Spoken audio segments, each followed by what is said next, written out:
नमस्कार मित्रों, मैं राजीव रंजन प्रसाद। मित्रों, पहले तो मैं क्षमा प्रार्थी हूं कि लगातार अध्ययन दौरे पर रहने के कारण विलंब से चैनल पर उपस्थित हुआ हूं। पुनः नियमित रहने का प्रयास रहेगा। आज का विषय महत्व का है, क्योंकि आज हम शिक्षा पर और क्या पढ़ाया जा रहा है उस पर बात करेंगे। शारदा यूनिवर्सिटी को इस देश का बहुसंख्यक नाजीवादी, फांसीवादी लगता है। शायद हां, क्योंकि यही प्रश्न परीक्षा में न केवल पूछा गया बल्कि विद्यार्थियों से इस कथन को सिद्ध करने के लिए भी कहा गया। जिम्मेदारी केवल प्रश्न पत्र बनाने वाले की ही नहीं है, बल्कि पूरे सिस्टम की है जो एजेंडा ग्रसित है, वाम मार्गी है और इस देश को अलगाववाद और अराजकता में झोंक देने की साजिश में लिप्त है। शिक्षा को हथियार बनाया जा रहा है। इसी कड़ी में हालिया समाचार है कि सीबीएसई ने पाठ्यक्रमों में कुछ काटा और कुछ जोड़ा है। मैं विशेष रूप से इतिहास की पुस्तकों में हुए परिवर्तनों पर आपका ध्यान आकर्षित करना चाहूंगा। पहली और महत्वपूर्ण बात यह कि जहां आमूल चूक पुनर्लेखन की आवश्यकता है, वहीं केवल आंशिक कटाई छटाई से बहुत बड़ा परिवर्तन आने वाला नहीं है। वामपंथियों के मकड़ जाल में लंबे समय तक रहे शिक्षण प्रतिष्ठानों के माध्यम से फैलाए गए जहर को छोटे मोटे चीरे से नहीं निकाला जा सकता है। मैं अब भी नहीं समझ सका कि पाठ्य पुस्तकों को नए सिरे से और शोध पूर्वक पुनः लिखे जाने में समस्या क्या है। इस देश का अधिकांश केवल उतना ही इतिहास जान पाता है जो उसने कभी अपनी स्कूली किताबों में पढ़ा है। यही कारण भी है कि इतिहास के अध्ययन अध्यापन के लिए पाठ्यक्रम बहुत श्रम और शोध से तैयार किए जाने चाहिए। यद्यपि इतिहास को सप्रयास संवेदनशील बनाकर उसकी तथ्यपरकता और रोचकता को अब तक जिस तरह नष्ट किया गया है, ऐसे में वर्तमान समय में सीबीएसई द्वारा जो कटाई छटाई की गई है वह उचित प्रतीत होती है। हमें यह ध्यान रखना होगा कि वामपंथियों की लिखी पुस्तकें कभी भी शोध का भाग नहीं हो सकती, क्योंकि उनकी अपनी लाल किताब, जिसका वे लकीर के फकीर की तरह अनुपालन करते हैं, उसके अनुसार एजेंडा और नैरेटिव फैलाने के लिए कोई भी साधन प्रयोग में लाया जा सकता है, फिर चाहे इसके लिए शिक्षा का उन्हें लालकरण ही क्यों न करना पड़े। यही होता रहा है। एक अध्येता और अभिभावक दोनों ही होने के कारण मुझे इतिहास की पाठ्य पुस्तकों से बहुत सी शिकायतें। यही कारण है कि आंशिक बदलावों से भी ठंडी हवा का एहसास होता है। इस समय हल्ला क्या है, पहले इसे जानते हैं। कक्षा 10वीं की सामाजिक विज्ञान की पुस्तक का पाठ धर्म, सांप्रदायिकता और राजनीति पाठ्यक्रम का हिस्सा बने रहेंगे, लेकिन इसमें पृष्ठ संख्या 46, 48, 49 पर 2 पोस्टर और एक राजनीतिक कार्टून थे जिन्हें पाठ्यक्रम से हटा दिया गया है। इन्हीं पोस्टरों में हम देखेंगे, लाजिम है कि हम भी देखेंगे वाले फैज अहमद फैज की राजनैतिक नज्मों के अंश हैं। फैज निश्चय ही वामपंथी धड़े के प्रतिनिधि पाकिस्तानी शायर थे। यह भी सच है कि लाल झंडे ने ही उनकी बेहतरीन पंक्तियों को निरर्थक बनाकर केवल नारा जितनी हैसियत कर दी है, परंतु ठहरिए, बात यही समाप्त नहीं होती। ध्यान देने योग्य है कि पाठ्य पुस्तक में फैज की नज्मों के साथ बना एक poster NGO Anhad act now for harmony and democracy द्वारा जारी किया गया था। अनहद शब्द को जरा कान लगाकर फिर सुनिए। फैज की वो पंक्तियां याद आई, बस नाम रहेगा अल्लाह का, जो गायब भी है हाजिर भी, जो मंजर भी है नाजिर भी, उठेगा अनल हक का नारा। और इसी आलोक में हालिया शाहीन बाग याद कीजिए। उसके बाद सोचिए कि अनहद का पोस्टर हमारी पाठ्य पुस्तक के भीतर कैसे घुसेड़ा गया। विकिपीडिया कहता है कि गुजरात दंगों के बाद सामाजिक कार्यकर्ता शबनम हाशमी, मार्क्सवादी इतिहासकार के.एन. पणिक्कर और सामाजिक कार्यकर्ता हर्ष मंदर ने संस्था अनहद की संस्थापना की थी। तो बताइए कि अनहद का पोस्टर हमारे बच्चों की पुस्तकों का हिस्सा कैसे बनाया गया। मेरा प्रश्न है कि शिक्षा के लालकरण की ऐसी अनुमति देने के दोषी लोग कौन हैं, उन पर भी तो बात होनी चाहिए। हमें अनहद के पोस्टर अपने बच्चों के पाठ्य पुस्तकों में क्यों चाहिए? हमें अपने बच्चों के कोमल मन को स्वतंत्र सोच का खुला आकाश देना है, उन्हें क्रूर कम्युनिस्ट नहीं बनाना है। निश्चय ही जिम्मेदारी तय होनी चाहिए हमारे बच्चों के कोमल मन से खेलने वाले पाठ्य पुस्तक निर्माताओं के विरुद्ध। सोचिए कि क्यों पाठ्य पुस्तकें लिखने के लिए शिक्षाविद नहीं, विचारधारा की चाशनी और राजनीति के अवगुंठन चाहिए।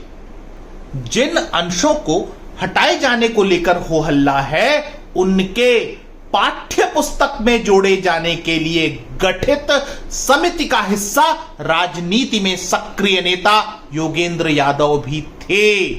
इसलिए उनके ट्वीट लगातार जारी हैं कि सरकार को फैज से डर लगता है। अरे नहीं जनाब, डर तो हम अभिभावकों को लगता है, क्योंकि हमने आंदोलनों की आड़ में फलती फूलती कुछ लोगों की राजनीति को गौर से देखा है और विचारधाराओं के नाम पर पसरती हिंसा को भी। ऐसे में वामपंथी कंटेंट, वह भी ऐसे खांटी राजनेताओं के माध्यम से हमारे बच्चों के पाठ्यक्रमों में घुसेड़ दिए जाएं, जिसकी निरपेक्षता और विश्वसनीयता संदिग्ध है, कदापि स्वीकार्य नहीं होनी चाहिए। इसलिए मुझे यह नहीं जानना कि फैज ने अपनी रचनाएं किन परिस्थितियों में की, बल्कि मेरी अभिरुचि यह जानने में अवश्य है कि उनकी पंक्तियों का मेरे बच्चों के मन मानस पर क्या और कैसा असर पड़ेगा।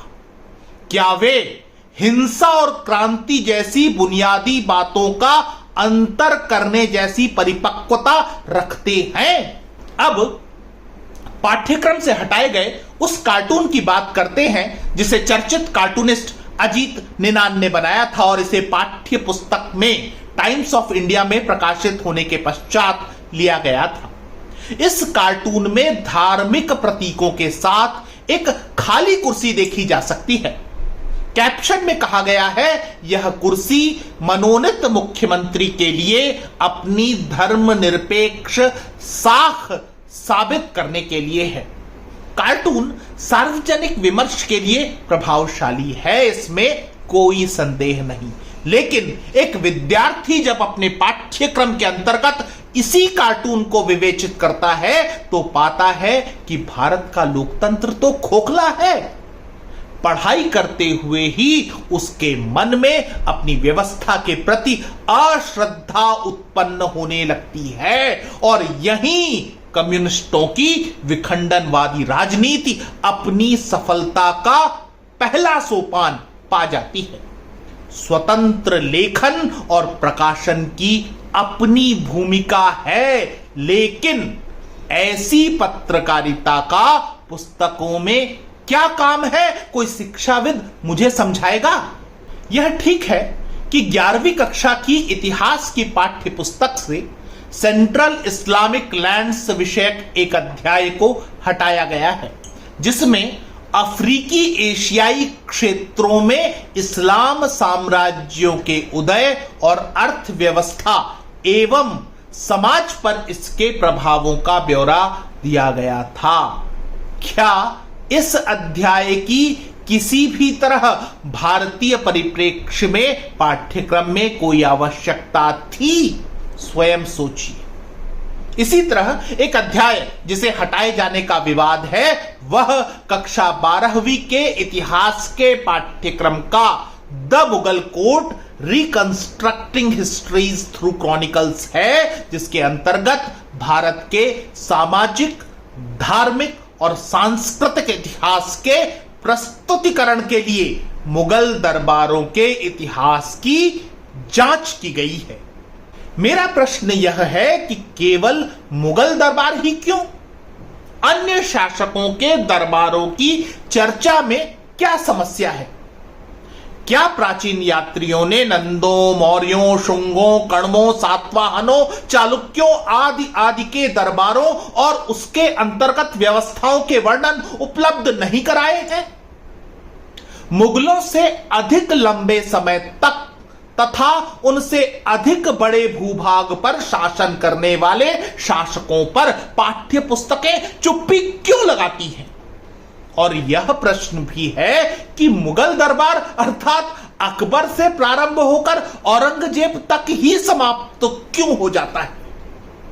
औरंगजेब की मृत्यु हुई वर्ष 1707 में तथा मुगलों का पतन हुआ वर्ष 1857 ईस्वी में। यह अवधि 150 वर्षों की है। औरंगजेब के बाद इन 150 सालों में मुगल दरबार का क्या हश्र हुआ, इसे कौन पढ़ाएगा? कैसे तख्ते ताउस छीनकर कोई लुटेरा ईरान ले गया तो कोई अफगानी डकैत मुगल दरबार और किले के कंगूरों और दीवारों पर लगे सोने चांदी तक पिघला पिघला कर और खुरच खुरच कर ले गया, इसे भी तो छात्रों को पढ़ाया जाना चाहिए। चलो मुगलिया शान शौकत वाले दरबार पढ़ लिए, लेकिन औरंगजेब के बाद के मुगलों की फटेहाली को भी तो रेखांकित करे कोई। वह पाठ्य पुस्तक में क्यों नदारत है? ठीक है, आपने चतुराई से पाठ्य पुस्तक का नामकरण ही भारतीय इतिहास के कुछ विषय रखा है, अतः मन मर्जी आपकी। तथापि आप जब चयनित विषय ही पढ़ा रहे हैं तो उसमें भी समग्रता क्यों नहीं है? सच तो यह है कि इतिहास में क्या छोड़ा क्या पढ़ाया यह विषय गौण है, क्योंकि जो पढ़ाया जा रहा है उसमें भी बुनियादी जानकारियां छोड़ दी गई हैं। उदाहरण के लिए इतिहास की पाठ्य पुस्तकें हड़प्पा के बाद सीधे 16 महाजनपदों से आरंभ करती है। तो क्यों हैं ये 16 महाजनपद?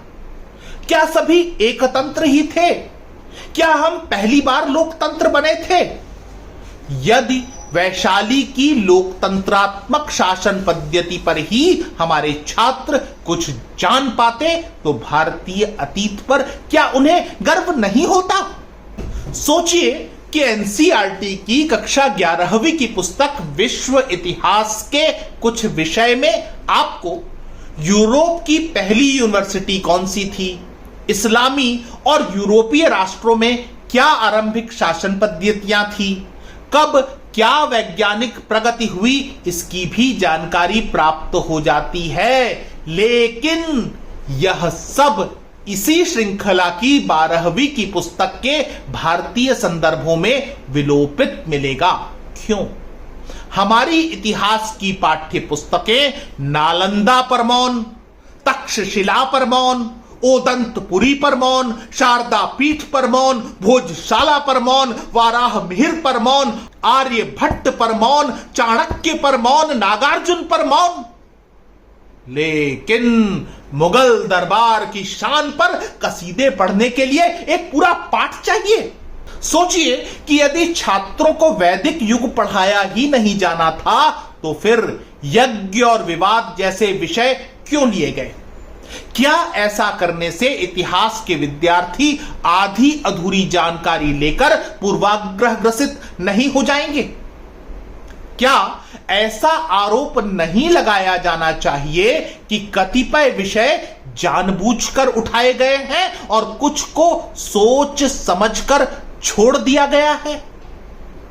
सोचिए तो कि क्या भारत विखंडन के जो वर्तमान परिदृश्य हैं उसके जनक हमारी पाठ्य पुस्तकें ही हैं।